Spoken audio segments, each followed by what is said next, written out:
regarder des horaires où ils peuvent regarder le week-end, par exemple. On essaye de les occuper autrement, sortir au parc, faire des activités s'il fait beau, évidemment, mais c'est dur. Hein. Après, il y a des solutions un peu plus agressives, comme couper le wifi dans la maison. En dehors des foyers familiaux, les écrans n'échappent pas au cadre scolaire, que ce soit pour faire les devoirs ou directement en classe.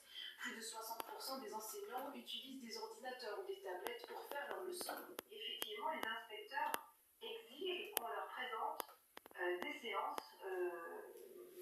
créées avec des ordinateurs. Si vous ne le faites pas, vous êtes un peu moins bien vu. C'est quand même très paradoxal d'aller dire aux parents, d'un côté, vos enfants regardent trop la télévision, vos enfants sont trop sur les jeux vidéo, vos enfants sont trop sur les tablettes, etc.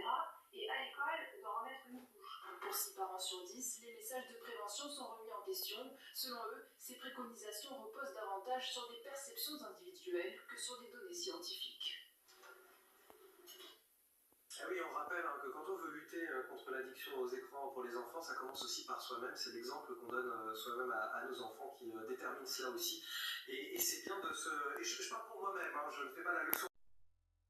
Pas racisé, on juge qu'il ne peut pas y avoir de victimes, que ce n'est pas des victimes, il n'y a qu'une couleur qui peut être la victime, et ça c'est malheureusement un discours qu'on entend beaucoup à la fois à l'extrême gauche, mais qui finalement est aussi pris de plus en plus dans les milieux des artistes et des footballeurs. Sur les lieux du crime, le sentiment d'insécurité, tiens.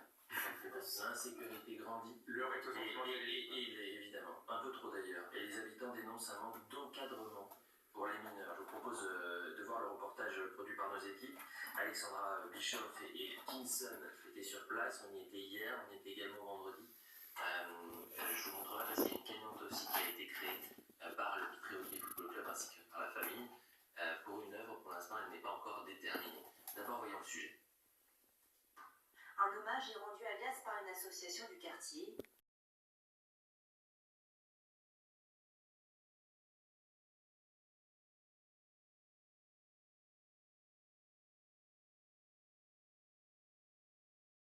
À la hauteur de ce qu'on a envie ou de ce qu'ils viennent chercher.